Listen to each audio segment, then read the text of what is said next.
Bon, mais bonjour à toutes et bonjour à tous pour cette table ronde sur maths et eau. Donc, c'est un sujet extrêmement vaste, hein, l'eau. Donc, on va essayer d'aborder à la fois plusieurs domaines de recherche, plusieurs domaines où il y a des activités industrielles autour de l'eau, et également, on va essayer d'aborder plusieurs techniques mathématiques qui sont reliées. Alors, d'une part, on va aborder la problématique des océans. Donc, les océans, bien sûr, c'est l'intersection des enjeux climatiques, biodiversité, mais c'est également des enjeux économiques, ne serait-ce qu'avec la pêche, par exemple, des enjeux énergétiques. Donc, énormément d'enjeux liés à l'océan. On ne les verra évidemment pas tous. Vous avez également l'eau douce, hein, l'eau des rivières, une eau qui est de plus en plus rare. Donc il y a énormément de problématiques sociétales qui se posent. D'ailleurs, l'actualité nous le rappelle, hein, avec les conflits autour des mégabassines, la pollution de la nappe phréatique. Donc comment est-ce qu'on aborde ces problèmes liés à la rareté et à la pollution? Et également, encore une fois, l'actualité nous rattrape avec tout ce qui a trait aux inondations. Donc, on en a au Népal, on en a en Europe centrale en ce moment. Donc, des inondations, des glissements de terrain, des risques économiques forts avec des assurances qui cessent d'assurer certains biens. Donc, tout autour de ça, il y a des enjeux économiques, des enjeux de recherche importants. Et les invités qu'on a choisis pour cette table ronde d'aujourd'hui vont essayer de un peu évoquer différents aspects de tous ces enjeux-là. Alors, je vous les présente rapidement, et puis ensuite, ils vont se présenter leur activité tous les trois. Puis ensuite, on pourra passer à des questions. Donc, on va commencer avec Sabrina Spech, qui est climatologue et océanographe à l'École normale supérieure de Paris et qui est spécialiste des enjeux autour du rôle de l'océan dans le système climatique. On passe ensuite à Olaf Kwamo, donc lui qui vient du monde de l'industrie, qui est à Suez, donc une multinationale française, hein, qui travaille dans le secteur de l'eau et des déchets. Et lui, il est responsable des data science à Suez, donc qui est basé à Paris. Et enfin, Sébastien Boyaval, lui, travaille dans une structure mixte, c'est-à-dire le laboratoire hydrologique Saint-Venant, qui est une structure mixte entre l'école des ponts et une entreprise qui est EDF Recherche et Développement. Donc, il nous décrira son activité. Lui, c'est un spécialiste des écoulements complexes, comme il y en a dans les inondations, mais il vous présentera également ce sur quoi travaille un petit peu EDF. Donc voilà, sans plus tarder, je laisse la parole à Sabrina, qui va commencer donc à vous expliquer en quoi l'océan est important dans le système climatique. Bon, je pense d'avoir compris comment ça marche, cette remote control.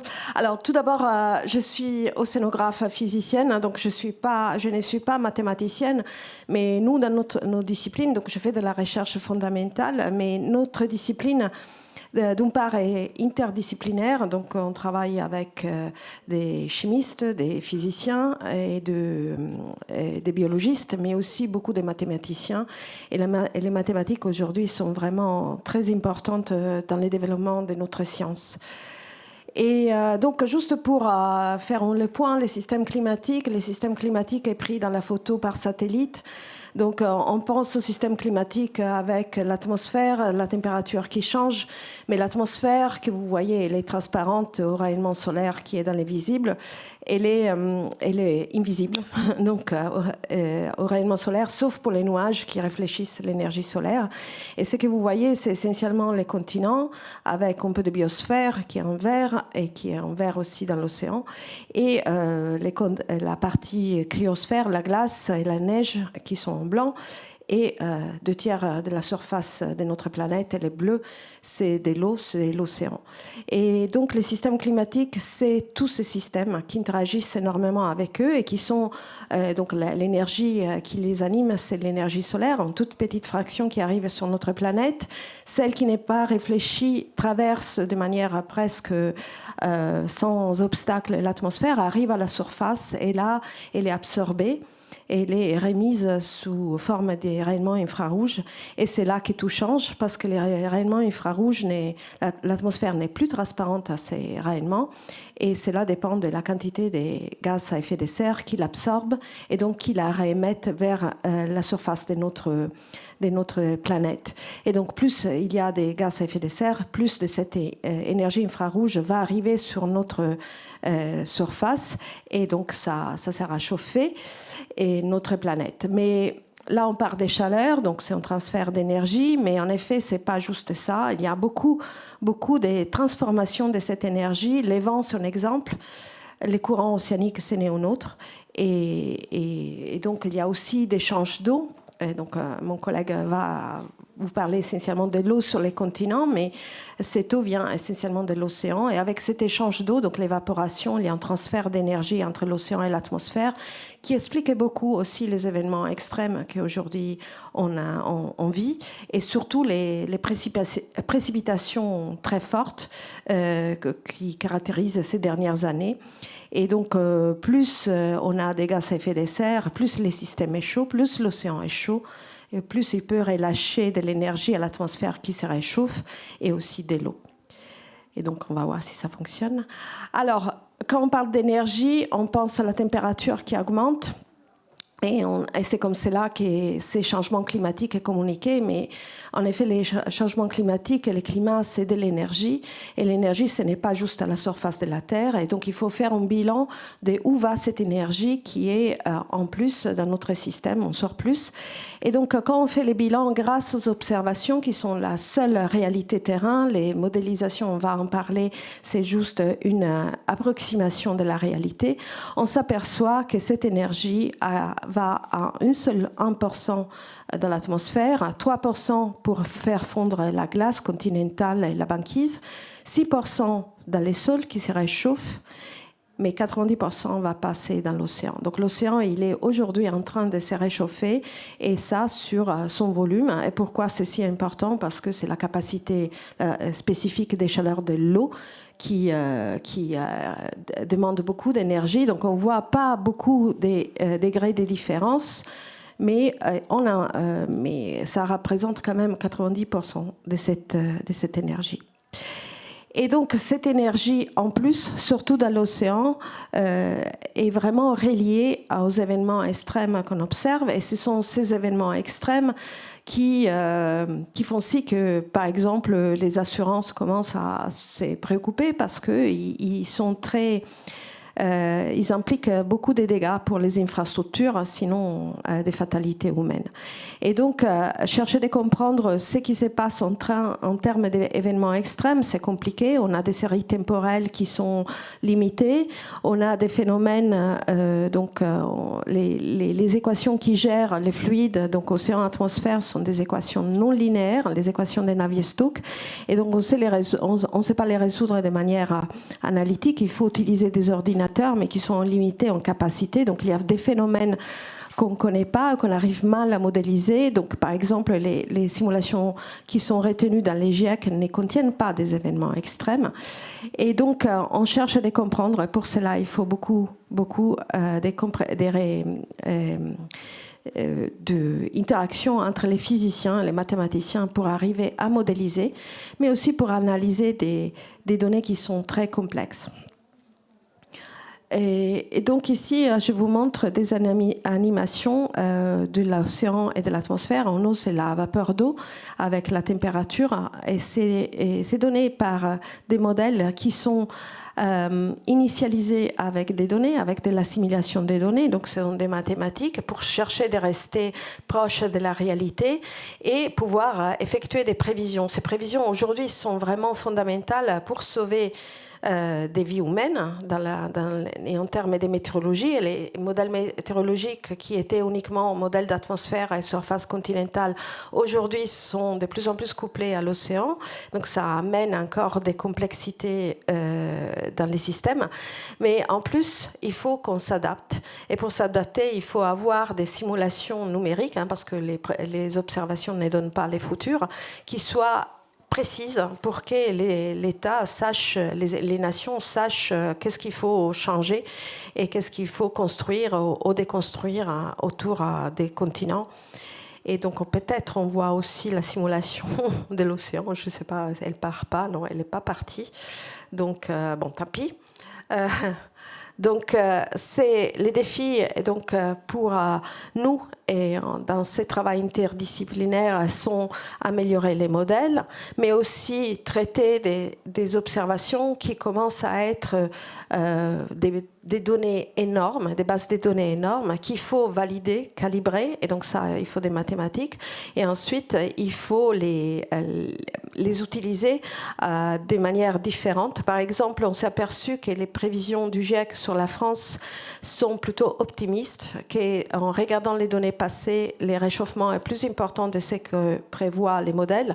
Donc il faut chercher d'améliorer la modélisation pour du futur, pour chercher de retenir ce qu'on sait du présent. Et ça, on peut le faire avec des méthodes mathématiques complexes et voir de l'intelligence artificielle qui va sur différents systèmes. Mais donc, il faut qu'on travaille ensemble de façon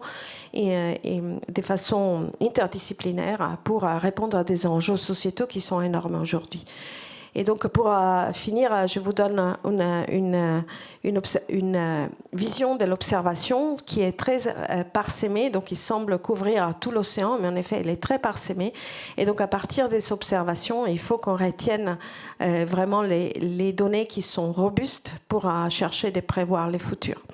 Et donc, on travaille aussi avec la Commission cadre des Nations Unies et naturellement toutes les nations et différents systèmes internationaux, dont la météorologie, l'Organisation de la météorologie mondiale. Et donc, voilà, les mathématiques aujourd'hui servent à améliorer notre compréhension, la prévision et la datation au changement climatique. Donc, pour améliorer la prise en compte des phénomènes physiques qu'on arrive à mal résoudre avec les modèles et donc développer des paramétrisations appropriées pour des processus non directement modélisés, utiliser donc les méthodes de machine learning pour l'apprentissage et la prévision. Et l'interface donc, entre les disciplines est vraiment très riche et très importante. Donc, j'arrête ici. Je ne sais pas si j'étais exhaustif et je laisse la parole à mon collègue. Merci beaucoup donc, pour ce panorama et cette vision d'ensemble. Et donc, pour faire la transition, donc, tu as mentionné un élément récent qu'il y a, qui est la quantité incroyable de données dont on dispose et qu'il faut analyser. Et ça, c'est une problématique qu'on retrouve également dans le secteur privé, puisque justement Olaf va nous parler de ça, puisqu'il est responsable de traitement des données à Suez, sur des problématiques liées au réchauffement climatique aussi, mais qu'on rencontre concrètement dans la vie de tous les jours, à savoir notamment la rareté de la ressource en eau. Donc Olaf, je te laisse. Merci bien. Bonjour à tous. Et bon, malheureusement, moi, je n'ai pas préparé des slides comme Sabrina, mais je pense donc que dans ce cas, vous serez plus à... Le bon côté des choses, c'est que tout le monde sera plus attentif à ce que je dirais. Donc, comme David l'a précisé, je suis donc, je dirige l'équipe Data Science et IA pour le groupe Suez. Et je suis vraiment très content d'être ici parmi vous pour vous parler justement de ce qu'on peut faire avec les mathématiques dans le monde de l'eau et plus précisément ce qu'on en fait chez Suez. Et comme Sabine l'a bien annoncé dans la transition, moi je vais vous parler uniquement des aspects data science, donc tous les algorithmes de machine learning qu'on utilise pour optimiser les process et aider que ce soit nos collaborateurs internes, ou alors les collectivités avec lesquelles on travaille. Typiquement, chez Suez, comme l'a bien annoncé, nous on travaille sur l'eau et les déchets, mais aujourd'hui on parlera essentiellement de ce qu'on fait dans le monde de l'eau. Donc je vais vous parler avec des exemples concrets des sujets sur lesquels on travaille aujourd'hui et pour lesquels, grâce aux données historiques qui sont en quantité énorme et à la science des données, on peut pouvoir optimiser nos process et ainsi, comme ça, générer une plus-value pour l'entreprise. Donc, je parlerai de ce qu'on fait sur les prévisions pour la ressource en eau. Je vous parlerai également, ça c'est en amont. Vous savez bien que là, on parlait des océans, donc l'eau arrive par des canaux jusqu'à chez le client. Après, je parlerai justement de ce qu'on fait concrètement une fois que l'eau est arrivée au bord de nos compteurs. Et après, pour finir, justement, je vous parlerai aussi de ce qu'on fait comme cas concret en assainissement. Et je terminerai par un sujet sur comment, avec l'IA générative aujourd'hui, on essaie d'aider nos maintenanciers pour pouvoir être plus efficaces dans les recherches documentaires pour les maintenanciers. Donc, typiquement, pour entrer dans le vif du sujet et de façon non exhaustive, aujourd'hui, chez Suez, justement, on travaille énormément sur des sujets de prévision de demande en eau. Et on travaille également beaucoup sur des sujets de détection et de recherche de fuite. Vous savez, c'est tout dans une optique d'améliorer le rendement du réseau. Le rendement du réseau, c'est quoi? C'est que, typiquement, on sait que, tiens, si on a pu tirer 1 million de mètres cubes de l'eau de pluie, des barrages, et ainsi de suite, l'idée, c'est de savoir quelle quantité d'eau est consommée, in fine, par le client final. Et le delta, c'est vraiment un chiffre clé que Sabrina Soussan, notre directrice générale, suit avec attention. Parce qu'on est d'accord, si j'injecte 1000 mètres cubes dans mon réseau et je n'en consomme que 500, il y a un problème. Si j'injecte 1000, l'idée, c'est donc de pouvoir réduire ce chiffre-là au maximum. Donc, on travaille énormément sur des sujets de détection de fuite dans le réseau de canalisation. Et on a des équipes qu'on appelle les chercheurs de fuite qui ont des sondes acoustiques qui passent le temps à inspecter tous les réseaux hydrauliques. Aujourd'hui, justement, avec l'intelligence artificielle, notamment le deep learning, on a développé des algorithmes qui se basent sur le son capté et on les aide justement à anticiper. Par rapport au son, ils sont très bons parce que la data science, c'est quoi? Il y a toujours l'expertise de métier qu'il faut prendre en compte. Donc, c'est vraiment une combinaison entre les mathématiques, mais également le métier. Parce que lui, quand il nous dit, tiens, là, à l'œil, à l'oreille, moi, je te dis, il n'y a pas de fuite ici. Donc, ton algorithme va me dire n'importe quoi. Moi, je te dirais, il n'y a pas de fuite. Ou alors, ton algorithme peut me dire qu'il n'y a pas de fuite, mais moi, de ce que j'entends là, je suis certain qu'il y a une fuite. Donc, c'est vraiment une combinaison des deux mondes qui fait qu'on peut sortir des produits intéressants. Et justement, une fois que l'eau arrive chez le client, vous savez, la plupart d'entre vous ici, en général, qu'est-ce qu'on faisait historiquement? On est d'accord, on relève le compteur chez nous, en général, 2 ou 3 fois par an, historiquement. Aujourd'hui, justement, avec la télé-relève, les données sont collectées en quasi-temps réel. Ce qui nous permet d'être vraiment plus efficace, d'être plus optimal et de proposer justement le bon service à la bonne personne au bon moment. Aujourd'hui, par exemple, on a des problématiques standards sur lesquelles on travaille pour détecter les fuites, plus en amont du réseau, mais chez le client. On est d'accord, quand on dit à un client que tiens, chez vous, il y a une fuite, avant qu'il ne se rende compte, on est d'accord qu'il est plus paisible, quoi. C'est beaucoup mieux pour lui que de se rendre compte qu'en fait, ma facture a explosé et je ne sais pas pourquoi. Et on travaille également sur les problématiques de compteurs bloqués. C'est la même logique. On se base sur des données historiques pour pouvoir anticiper et renouveler comme ça notre parc de compteurs. Mais bien sûr, ça nous permet aussi pour nous, même Suez, de détecter des fraudes, par exemple. On se rend, par exemple, compte que parfois, justement, sur tous les personnes qui sont dans les stations balnéaires, typiquement, parfois, ils inversent le compteur pour remplir leur piscine et après, ils remettent le compteur au bon endroit. Nous, justement, on le détecte automatiquement aujourd'hui parce qu'on connecte les données en temps réel. Et sur l'assainissement, également, on travaille beaucoup en assainissement. Je vais vous donner un exemple de projet, par exemple, pour les équipes de la clientèle aujourd'hui. Qu'est-ce qu'on fait, par exemple? Vous pouvez voir dans un réseau hydraulique, on a Suez qui est là, qui fait l'eau potable et l'assainissement. Je prends un exemple très simple. On se rend compte que, typiquement, j'ai 10 clients. Parmi mes 10 clients, il y en a qui sont dans un même réseau hydraulique. Il y en a 7 qui sont assujettis à l'eau potable et à l'assainissement. Par contre, il y en a 3 qui ne sont assujettis qu'à l'eau potable.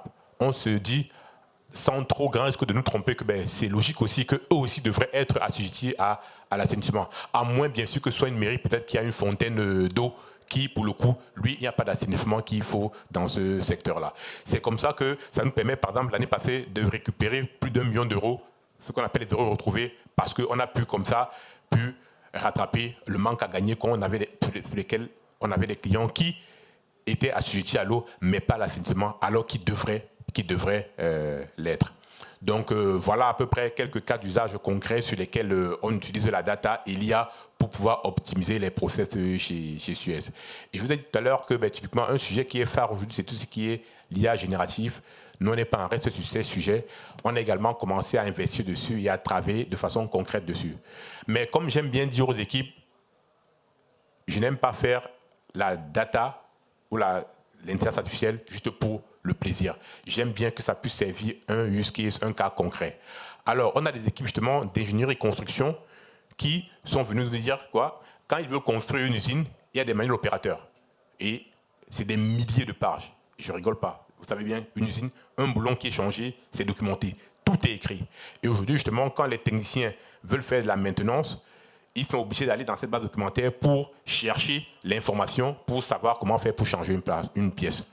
Aujourd'hui, ce qu'on a fait, c'est quoi? On a simplement récupéré tous ces documents-là, on les a indexés d'une base vectorielle, et aujourd'hui, on a développé un ChatGPT interne. Enfin, on ne l'a pas finalisé, on est en train de l'affiner. Un ChatGPT interne qui permet justement d'optimiser le search. Ça permet ainsi, lorsqu'un maintenancier a une question, de poser la question à notre ChatGPT interne et il a déjà au moins un ébauche des réponses avant, bien sûr, de la compléter ou pas. Je répète encore, l'IA, ce n'est pas magique. On fournit uniquement des outils d'aide à la prise de décision. Mais la décision finale revient toujours au métier, au client final. Voilà à peu près quelques use cases qu'on fait chez Suez, où on utilise la data et l'IA dans le traitement et le monde de l'eau. Je vous remercie. Okay. Merci beaucoup. Donc on va passer, on reviendra après dans les questions si vous voulez sur tous ces sujets-là.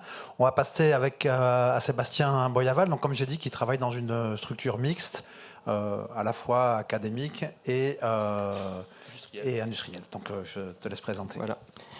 Merci David pour cette introduction. Et donc, je suis heureux de vous parler effectivement de compétences de mathématicien, puisque je suis mathématicien impliqué de formation. Et je travaille essentiellement dans le monde de les risques autour de l'eau. Donc ça, c'est un aspect qui ne vous a pas encore été présenté. Donc, juste pour remettre en contexte, hein, l'eau liquide, évidemment, c'est une ressource d'eau potable, une ressource pour la vie, pour l'énergie aussi. On n'a pas parlé dans cet atelier de l'aspect, par exemple, caloporteur, qui est très utile aussi dans l'industrie pour l'eau. Bon, donc ça montre la ressource que j'ai illustrée par une petite image à gauche, où on voit, j'aime bien ça, on voit Nanterre il y a un siècle, représenté par Maurice de Vlaminck. Donc Maurice de Vlaminck, c'est un peintre qui a beaucoup habité Chatou. Je vais revenir pour parler de Chatou dans une seconde, vous allez comprendre le lien. Et qui représente donc des pêcheurs face à la papeterie de Nanterre.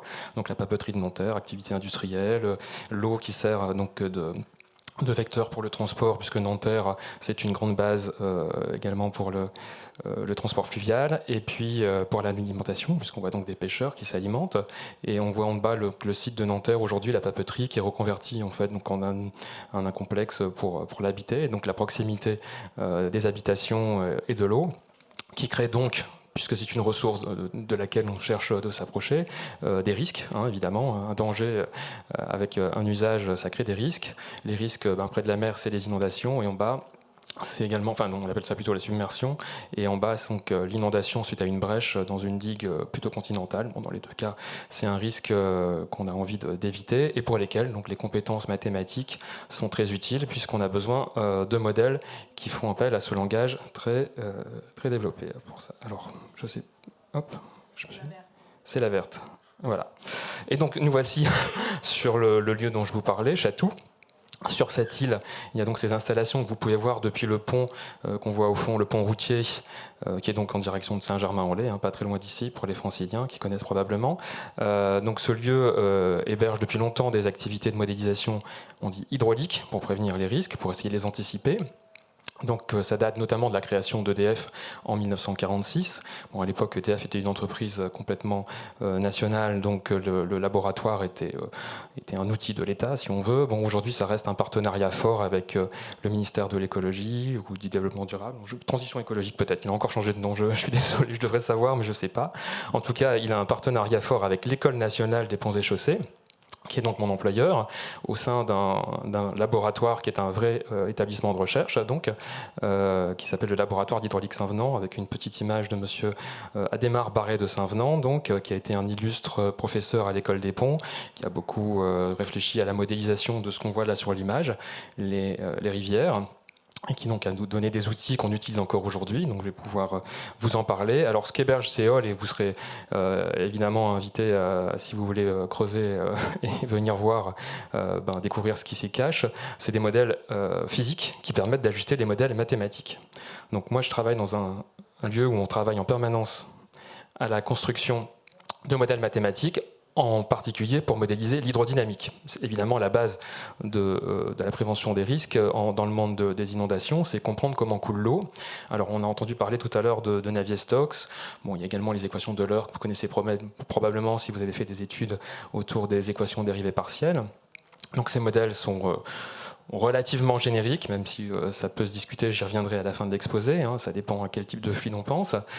Si on prend de l'eau, on dit H2O dans une première approximation relativement pure et à pression et température ambiante, et ben, malgré tout, Navier-Stokes et Euler qui s'appliquent assez bien, et avec une eau liquide, donc incompressible, sont quand même trop difficiles à utiliser pour faire des simulations à l'échelle de toute une rivière, de tout un bassin versant, de tout le continent, de tout l'océan. Donc on utilise des modèles réduits pour lesquels il y a besoin de beaucoup de compétences et on a encore besoin d'entretenir puisque, alors comme je vous le montre là sur 3 sous-items au sein de ce grand item hydrodynamique, il y a encore 3 grandes sous-communautés qui sont très actives. Alors une première qui est souvent appelée hydrologie dans ce monde-là, c'est celle qui traite de la déclinaison à l'échelle d'un bassin versant de la répartition de l'eau à partir de la pluie.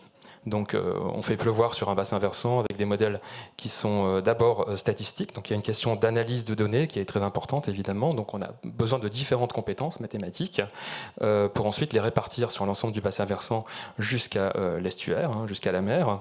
Et cette activité, elle suscite également des questions de modélisation qui ne sont pas terminées en termes de quelle est la capacité d'un sol à infiltrer de l'eau.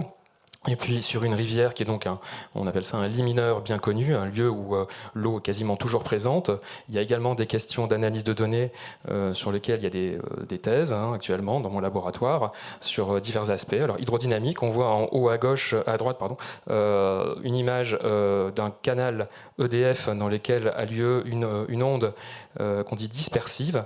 Donc on voit que c'est un phénomène hydrodynamique relativement fin, mais qui est important à prendre en compte pour bien dimensionner les berges, les digues sur les berges, et qu'on resimule en laboratoire. Alors là, on voit en bas une modélisation physique d'un chercheur du MIT, je crois, Treske, qui date de 1994. Donc on essayait déjà d'appréhender le modèle d'un point de vue physique, et actuellement on en est à la modélisation numérique. Donc vous voyez, il y a encore du travail, plus de 100 ans après Saint-Venant, sur ce genre d'aspect plus fin. C'est le second ordre après les équations de Saint-Venant.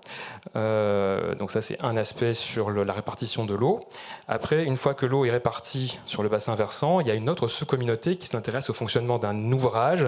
Donc l'ouvrage, quand on travaille chez EDF ou avec EDF, ça peut être typiquement le lac réservoir qui va servir à faire du turbinage pour l'hydroélectricité. Ça peut être un CNPE, c'est-à-dire une centrale nucléaire qui va avoir besoin de capter l'eau froide pour refroidir la centrale. Quand on travaille avec l'État, c'est juste un lotissement, un ensemble de bâtiments dont on cherche à savoir comment il va être traversé, impacté par une inondation. Donc à cette échelle plus petite, il y a des questions également. Donc on voit à la fois la simulation à gauche et à droite une manip qui est une de mes thésardes qui va soutenir le mois prochain, où on cherche à comprendre encore l'effet dissipateur d'un agencement d'obstruction, si on veut, c'est des maisons. Hein. Donc on essaie de modéliser ça sans tenir compte de tous les petits détails. On ne peut pas modéliser en permanence, si on veut décliner ça sur toutes les villes de France, l'aspect de l'eau qui moutonne, donc de l'aération. On fait des choses qui sont plus approchées. Mais l'aspect moyen nécessite à la fois des compétences en analyse de données et en modélisation de la mécanique avec des EDP pour pouvoir être décliné donc à une échelle méthodologique sur l'ensemble du territoire. Un troisième aspect dont j'ai pas parlé, que j'ai mis en bas, qui était présent donc dans le précédent slide, c'est que donc l'eau, elle peut être d'origine continentale ou d'origine marine. Et donc quand il s'agit d'origine marine, il y a une troisième sous-communauté, si on veut, qui traite d'hydrodynamique et dans le monde de l'océan, dont David d'ailleurs connaît très bien l'existence puisqu'il en est un contributeur. Comment on fait pour modéliser les vagues ? Alors, modéliser les vagues, il y a plein d'aspects qui sont encore à améliorer. Donc, sur l'ensemble de l'océan, on a un aspect également statistique, moyen. Donc, il y a de l'analyse de données qui est très importante. Mais après, quand on s'approche des côtes, ce qui nous intéresse, nous, près des côtes, on veut un modèle qu'on dit à phase résolue, c'est-à-dire qui est capable de voir les vagues une à une s'approcher de la berge et quand est-ce qu'elles vont submerger les protections. Et donc, on voit là le genre d'expérience qu'on fait en bas dans un canal dit à Houle, à Chatou. de vagues déferlantes. Donc en l'occurrence sur quoi? Sur une structure. Alors vous voyez peut-être au milieu dans l'endroit blanc un pilier. En fait c'est un pilier d'éolienne. Ça me permet de faire la transition avec le slide suivant, parce qu'aujourd'hui, on ne fait pas que de l'hydrodynamique pour prévoir les risques sans tenir compte de tout ce qui se passe autour de l'eau. Évidemment, il y a longtemps qu'on a compris que l'eau dans l'environnement, elle n'agissait pas de manière elle ne coulait pas dans une gouttière. Hein. La gouttière bouge si on veut, donc soit on met des structures, donc il y avait le pilier d'éolienne, donc ça sera plutôt le deuxième item, et le premier item c'est les phases dites dispersées, c'est-à-dire qu'il y a des tas d'interactions à prendre en compte quand on veut faire de l'hydrodynamique de l'environnement de manière sérieuse aujourd'hui. Donc il y a différentes échelles, il y a des échelles d'espace dans lesquelles il faut tenir compte d'interactions qui sont dispersées dans tout le domaine fluide. Typiquement c'est la présence de sédiments, parce que les eaux peuvent être turbides, elles ne sont pas nécessairement pures comme on le disait avant, donc il y a encore beaucoup d'activités, non seulement de modélisation, mais d'analyse des images pour pouvoir améliorer les modèles sur ce transport des sédiments à l'échelle de l'ensemble du bassin versant. Donc ça s'applique aussi bien dans le milieu continental, on voit une image en haut où il y a le mouvement des bancs de gravier qui est très important à prendre en compte, parce que par exemple, il peut venir obstruer une prise d'eau pour une centrale nucléaire, ou il peut venir juste complètement modifier l'écosystème. Il y a un couplage également avec le vivant qui est à prendre en compte, et évidemment, c'est des préoccupations qu'on a en tête quand on gère de l'eau et qu'on est soumis à la directive cadre européenne qui impose un certain nombre de régulations sur la qualité de l'eau une fois passé l'ouvrage. Donc il faut respecter tout ça, et on est obligé donc de développer des modèles. C'est encore en cours, hein, c'est pas une activité finie. Après, il y a une autre activité qui est impactante pour la gestion du territoire près du bord de mer, donc c'est l'image de droite, c'est l'érosion. L'érosion littorale, ça suggère encore beaucoup d'activités en termes de recherche sur la modélisation de l'évolution du trait de côte. Donc à différentes échelles, à nouveau en espace, puisqu'il faut spatialiser l'ensemble des côtes de France, et en temps, puisque là on parle d'échelles de temps de simulation qui sont de plusieurs dizaines d'années, donc on voit qu'il faut être capable de gérer toutes ces différentes échelles. À nouveau, les compétences mathématiques sont bienvenues, elles participent activement au développement de ces modèles. Donc là, je parlais d'interactions qui étaient dispersées dans l'ensemble du domaine hydrodynamique. Il y a une interaction plus localisée, donc, dont j'avais monté un aspect juste avant, c'était le pilier de l'éolienne. Donc on cherche à comprendre typiquement l'impact. Ça, c'est une activité qui est propre à Chatou. Évidemment, avec un producteur d'électricité, on est intéressé aux nouveaux aspects de la production d'électricité en mer en particulier. Quand c'est aujourd'hui le grand choix, c'est l'éolienne en mer, il s'agit d'assurer d'un point de vue hydrodynamique la stabilité du flotteur ou du monopieux qui va servir à supporter la turbine. Donc ça, c'est une activité importante, donc l'activité de couplage entre la mécanique des solides et la mécanique des fluides. Et puis une autre activité de couplage qui est plus en lien avec l'environnement, c'est de comprendre la capacité d'une structure à ménager. On voit une passe à poisson, là, les petites pierres qui sont disposées en quinconce sur la droite d'un seuil, à donc laisser passer plus facilement les poissons. Donc on voit qu'il y a encore des activités de modélisation dans des bureaux d'études, hein. On ne les fait pas évidemment uniquement dans un lieu comme Chatou, hein. Il y a plein de bureaux d'études qui déclinent ces méthodologies, qui participent à l'activité de recherche, des laboratoires également en amont. Donc il y a vraiment tout un réseau de métiers autour de ces activités. Donc pour finir, voilà, les compétences mathématiques qui sont utiles dans tous ces aspects. Alors celui auquel on pense en premier, et dont je vous ai montré différents aspects, c'est la capacité à faire de la simulation numérique, à déployer l'outil simplement, avec des modèles dits déterministes, c'est-à-dire qui décrivent exactement la mécanique des fluides en ayant mis des bonnes données, les bons paramètres. Le couplage entre ces différents processus physiques, hein, qui vont de la mécanique des fluides à la mécanique des solides en passant par la compréhension des écosystèmes.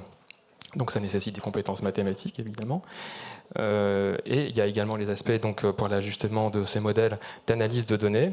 Donc dès qu'on parle d'observation de la Terre, typiquement pour propager un front d'onde qui serait une inondation, il faut être capable d'analyser les données satellites aujourd'hui. C'est encore une nouvelle thématique en cours d'études.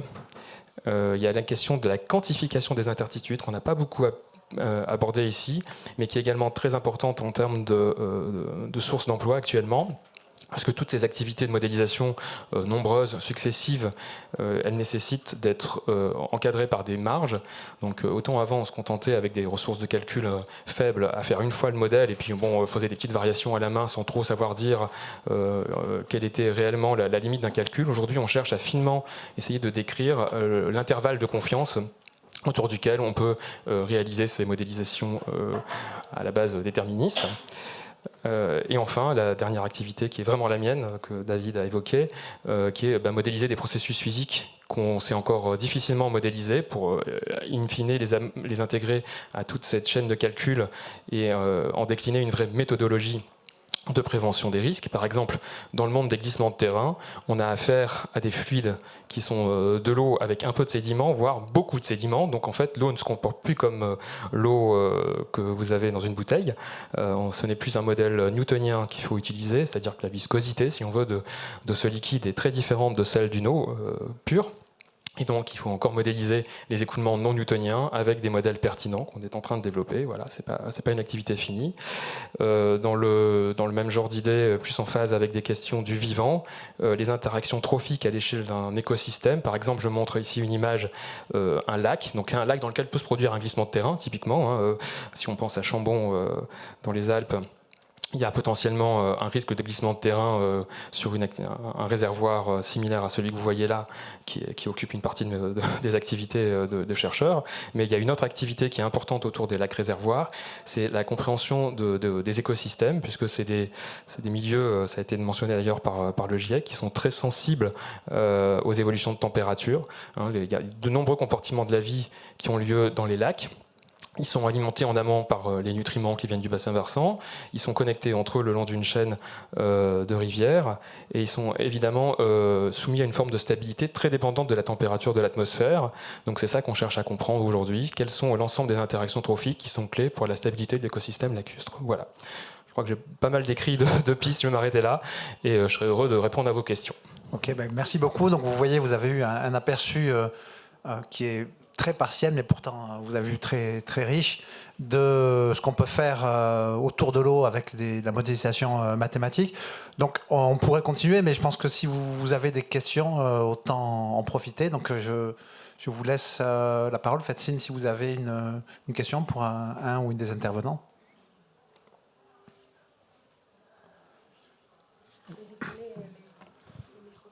Passer les micros peut-être. Oui.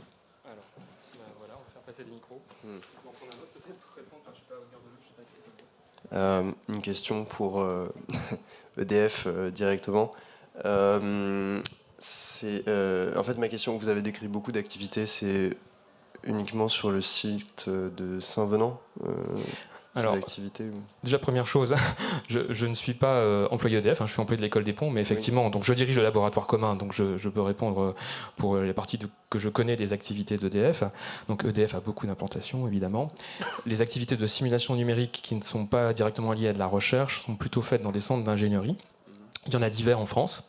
Typiquement, l'ingénierie hydroélectrique, donc liée à l'activité du turbinage des barrages, elle est faite à Chambéry, dans un centre d'expertise et d'ingénieurs qui sont parfois formés d'abord par une thèse, CIFRE ou pas d'ailleurs, à Chatou, puis qu'on voit partir là-bas pour des activités plus, disons, en mode opérationnel, mais ils ont une connaissance très pointue de la méthodologie.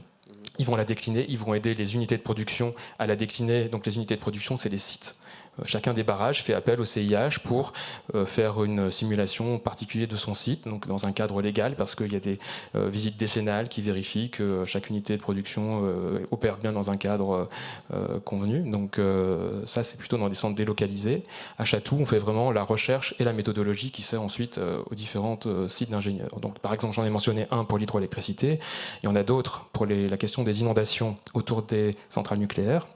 C'est une activité très importante en fait, quand on opère une centrale nucléaire, que de vérifier en permanence qu'on maîtrise tous les aspects des risques. Donc il y a sans cesse des discussions avec une autorité de sûreté qui s'appelle l'ASN, l'autorité de sûreté nucléaire, et des centres d'ingénierie dédiés à ça, donc par exemple le CNEPE qui est près d'Orléans. D'accord. De Tours précisément, pardon. Okay. pour les interactions trophiques, pardon, pour tout ce qui était écosystème. Alors pour les écosystèmes, c'est encore autre chose. Donc il y a une partie des compétences sur les lacs qui est hébergée au CIH, mais en fait c'est plus un aspect actuellement. Donc en fait, il faut savoir sur quoi on part. La base actuelle est légale et sur la mesure uniquement. Il y a très peu de modèles. Il y a très peu d'interprétation des données en termes de processus. C'est juste une observation de l'état instantané une fois qu'on a fait les prélèvements. Et donc ça, c'est une activité qui est détenue par un autre département d'EDF qui s'appelle la DTG, la Direction Technique Générale, qui est basée à Grenoble et qui est faite de gens qui savent, donc des chimistes par exemple, qui savent faire des prélèvements sur un lac et en déduire directement l'état sanitaire par rapport à un cadre légal. Et donc ces biochimistes cherchent aujourd'hui à mettre de plus en plus de modèles derrière pour essayer d'anticiper ce qui va se passer avec donc, des modèles climatiques. Donc ça, c'est pas encore une activité de routine, comme je l'ai mentionné, c'est une activité de recherche. Et effectivement, je l'amène avec des équipes d'EDF et d'autres laboratoires de l'école des Ponts qui ont des compétences en biochimie. Le LESU, par exemple, qui travaillait sur le monde, donc c'est un laboratoire d'hydrologie, qui travaille effectivement sur les lacs urbains, puisque c'était une compétence de l'école des Ponts d'aider le ministère à un moment à anticiper l'évolution des cadres légaux sur les zones des villes, en fait. Donc on essaie de décliner ça maintenant, comme vous l'avez vu, dans les lacs plutôt en montagne d'EDF. Donc c'est une activité de recherche. Pour ce qui concerne la modélisation de la biologie, parce que c'est des mathématiques avec des biologistes et donc des méthodes numériques avec des mathématiciens, des biologistes, il y a une grande activité sur l'océan. Donc après, les lacs, c'est juste une petite partie un peu plus contrainte par les rivières et l'action humaine. Mais donc ça, c'est encore très dans les laboratoires des recherches fondamentales. Vous avez d'autres questions ?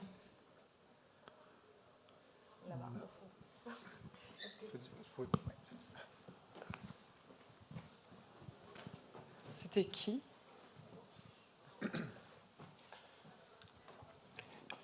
Oui, bonjour. C'est une question pour du coup Madame Spey.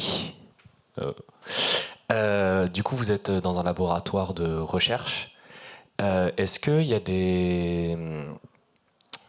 des entreprises, est-ce qu'il y a des personnels privés qui s'intéressent à justement ce réchauffement global, avec qui vous avez des interactions, avec qui vous avez pu avoir des discussions?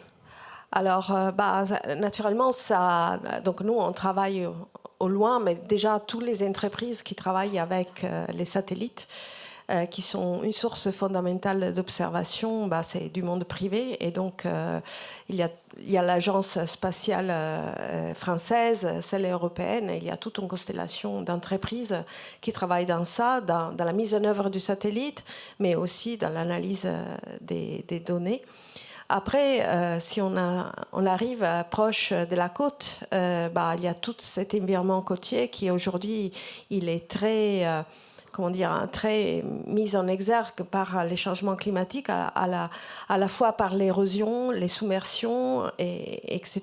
Mais donc, il y a toutes les collectivités territoriales qui se posent des questions. Donc, il y a tout un environnement qui commence à se développer en cabinet d'études, parce qu'aujourd'hui, les scientifiques ne sont pas suffisamment nombreux pour appréhender tous ces problèmes.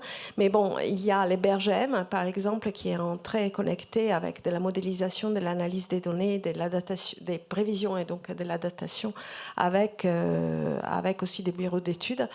Et ensuite, il y a tout le monde de la pêche, parce que là, c'est plutôt une question géopolitique.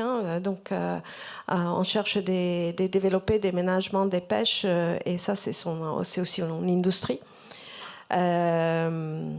Voilà, donc il y a un environnement privé, du monde privé, qui doit se saisir des questions, à la fois pour des questions économiques, mais donc ça existe et ça continue à se développer. Et je ne sais pas si tu veux ajouter... il y a toute l'assurance aussi. Les assureurs sont ceux qui connaissent les mieux les signale parce qu'eux, ils tergiversent pas. C'est une question économique. Donc, il y a beaucoup d'études de la donnée et des prévisions pour prendre des décisions.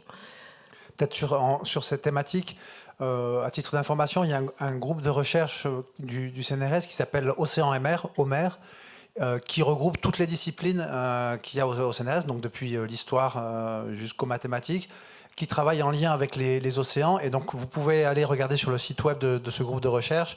Il y a, on voit toutes les thématiques qui apparaissent. Donc, celle qu'a mentionné Sabrina à l'instant, il y a tous les aspects au niveau du transport maritime, il y a énormément de choses qu'on trouve, qui sont parfois même un petit peu insoupçonnables. Et donc on voit cette imbrication avec les problématiques concrètes des collectivités territoriales, des secteurs privés, etc. Donc je vous encourage à regarder ça. Et j'en profite pour faire un peu de pub pour une autre structure qui s'appelle l'Institut des mathématiques pour la planète Terre, qui regroupe un petit peu tous les aspects dans lesquels les mathématiques peuvent être utiles pour des enjeux qui sont environnementaux, enfin qui sont liés à la planète Terre. Ça va de la santé aux écoulements, etc., comme on a pu le voir. Donc je vous encourage à regarder ça. Est-ce que vous avez d'autres questions ? Du coup, j'en ai une autre, mais du coup pour plutôt Suez. Vous avez parlé justement beaucoup d'analyse de données, de data science plutôt. Est-ce que vous avez du coup des laboratoires de recherche axés data science ou c'est plutôt de type opérationnel ? Est-ce que plutôt, je vais reformuler ma question, est-ce que vous avez des partenariats avec des laboratoires de recherche, etc. Dans vos activités ? C'est une très bonne question. Et la réponse, sans tergiverser, c'est oui. Aujourd'hui, moi, personnellement, j'encadre justement une thèse CIFRE avec le cluster IA, la Sorbonne. Donc, on a des financements européens, on a des financements, on a bien des arts, des étudiants qu'on prend en thèse pour travailler sur des sujets concrets. Et bien sûr, moi, je mets toujours un point d'honneur à ce que le temps soit partagé entre recherche, mais recherche pour pouvoir déboucher sur quelque chose de concret à la fin. Voilà. Merci. J'ai juste un complément d'information. Donc, vous savez qu'aujourd'hui, Google, les centres européens, etc., ils effectuent des simulations avec du machine learning pour la prévision météorologique. Mais aujourd'hui, pour aller au-delà, pour aller aux saisonniers, ou pour aller... donc, les saisonniers vous disent si vous aurez de la sécheresse cette année ou pas, ou des cyclones plus intenses, etc. Ou bien plus longtemps pour la datation. Ils ont besoin aussi d'interagir avec la science du climat parce que les machine learning ne suffit pas. Et donc, voilà, il y a beaucoup de financement aussi dans ces types de partenariats.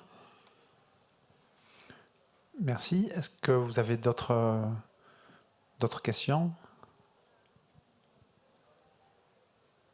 Oui. Un micro. Bonjour, merci. C'était par rapport à l'utilisation croissante de l'IA dans ces métiers-là, donc dans ces métiers qui sont reliés de plus ou moins loin à des questions environnementales. Est-ce qu'on a une idée du rapport entre la consommation d'énergie liée à l'IA et les bénéfices qu'on peut créer par rapport à ça ? Enfin, les bénéfices, je veux dire, est-ce que en net on gagne quelque chose à faire croître l'IA par rapport à ce qu'on est censé protéger ? Alors, bon, ça, c'est une question légitime. Et donc, dans tous nos laboratoires, on évalue l'empreinte carbone de toute notre activité de recherche. C'est très important. Et ça, c'est juste pour développer les quantitatifs et ensuite les pouvoir communiquer aussi au monde privé qu'ils fassent du même. Et donc, pour ce qui concerne l'IA, elle est utilisée aussi parce que les simulations que nous faisons sont très, très gourmandes en énergie, sont très complexes et ils utilisent les ordinateurs pendant des heures, voire des jours et des mois. Et donc, l'IA est utilisée, entre autres, pour chercher justement d'accélérer la partie calcul et donc avoir des résultats à moindre coût en termes d'énergie aussi, de temps et d'énergie. Et donc, naturellement, on a en tête dans toutes nos activités cette consommation d'énergie, donc on cherche aussi de diminuer cette partie-là, et donc on n'utilise pas l'IA juste pour utiliser l'IA. Oui, si je peux compléter de façon très concrète, c'est une question très très pertinente, une question d'ailleurs de l'heure, puisque aujourd'hui justement on travaille sur tout ce qui est frugalité de l'IA. C'est bien que c'est un bien gros mot, parce que qu'est-ce qu'on met derrière? Même chez nous, aujourd'hui, on a un gros projet qu'on appelle IA verte. Alors, moi, l'IA verte se résume en très peu de choses. Aujourd'hui, par exemple, je vous ai parlé par exemple de plein d'algorithmes qu'on met chez nous pour optimiser les process. Je dis parfois aux gens de mon équipe, si une régression alignée marche très bien pour prédire quelque chose, tu l'utilises. Tu vas pas aller utiliser un gros modèle de deep learning pour faire tourner du GPU alors que tu vas gagner peanuts. Donc c'est la base, quoi. C'est par ce genre de choses que nous on commence à parler d'IA frugale. Un autre exemple, c'est par exemple, on travaille justement avec Abu Dhabi et on est sur le cluster, on est sur du full Azure, nous. Donc on est sur du cloud. Alors j'ai dit, ben tiens, l'idée c'est quoi? C'est il n'y a pas intérêt à stocker les données qui sont au Middle East en France parce que les coûts réseau sont énormes. Donc on a un cloud privé chez eux, on stocke les données directement chez eux pour être plus proche des traitements. Donc voilà à peu près comment nous on contribue justement de façon frugale à ce que l'IA ne soit pas très très coûteuse. Mais j'aime aussi quand même bien le dire à tous ceux qui en parlent parce que typiquement il y en a aussi chez nous qui prennent l'avion 5-6 fois par an, mais viennent demander de faire l'IA frugale. Alors, il faut aussi qu'on soit clair sur ce plan-là. C'est vraiment, si on veut parler de consommation de gaz à effet de serre, c'est plutôt d'un point de vue, je me rappelle plus exactement des chiffres, mais la consommation machine aujourd'hui qu'on fait, même qu'on fait de très gros algorithmes de deep learning, c'est 1000 fois moins coûteux qu'un vol Paris-New York. Voilà. Moi, j'aimerais ajouter une chose, pas nécessairement autour de l'IA, mais grosso modo, l'ensemble de la communauté des ingénieurs et chercheurs, notamment quand ils travaillent avec l'environnement, sont conscients des enjeux, des impacts de leur activité sur l'environnement et notamment la consommation des gaz à effet de serre, les émissions de gaz à effet de serre. Donc pour la simulation numérique tout court, pas nécessairement l'IA, ça coûte également beaucoup d'énergie. Aujourd'hui, de manière quasiment systématique sur les gros clusters de calcul, on les équipe d'outils de suivi. Alors par exemple, il y a un logiciel développé par l'INRIA, hein, je fais un peu de pub pour l'INRIA, je suis également associé à cet institut de recherche qui œuvre beaucoup au développement des bons outils, des bons logiciels. Il y a un outil qui s'appelle IR, qui permet de suivre la consommation d'un calcul. Et donc, effectivement, c'est par itération qu'on apprend, mais de plus en plus, maintenant, les personnes se posent la question, avant de lancer de gros calculs pour faire une simulation numérique sur l'ensemble de la France, qui est aussi très coûteuse, mais au fond, est-ce que j'ai besoin de la faire vraiment sur toute la France, à telle échelle? Donc, il y a la question de la prise en compte des émissions de gaz à effet de serre, y compris sur les simulations numériques, pas forcément issues de l'IA, qui est vraiment généralisée. Donc vraiment, tout le monde prend conscience de ça. Voilà, je voulais juste ajouter ça. Il y avait une question ici, juste. Alors, il y a encore un micro qui balade, hein, parce qu'après on n'a plus de micro. Il y a 30, oui. Ça va être la dernière question, parce qu'on a des contraintes pour la salle. Par contre, on va rester un petit peu en dehors de la salle, donc si vous voulez, voilà, si vous avez encore des questions, on peut le faire de manière informelle après la table ronde. Comment? Non, mais c'est bon, il y a le temps. Vous parliez de partenariat au sein de votre laboratoire. Concrètement, du coup, il y a des mathématiciens qui travaillent en collaboration avec vous à l'ENS ou... Enfin, on parle de qui exactement? Alors, déjà, c'est beaucoup plus large. Donc, on parlait justement de l'Institut IMPT, donc Institut mathématique pour la planète Terre. Donc, c'est différents laboratoires. Il y en a deux mathématiciens à l'ENS qui travaillent avec nous, mais aujourd'hui, les sciences du climat, non seulement sont nationales, mais sont internationales. Et donc, on a vraiment des échanges avec les communautés internationales. Il y a des projets qui se forment et donc, dans ces projets, il y a des équipes nationales ou internationales multidisciplinaires. Donc, voilà, ça dépend de la question, ça dépend du moment, mais en général, la science du climat, c'est vraiment très, très interdisciplinaire. Voilà, on va rester sur ces belles paroles pour conclure cette table ronde. Donc, comme je dis, on peut continuer à discuter un petit peu dehors. Donc, je vous propose de remercier les 3 intervenants de cette table ronde. Merci à vous.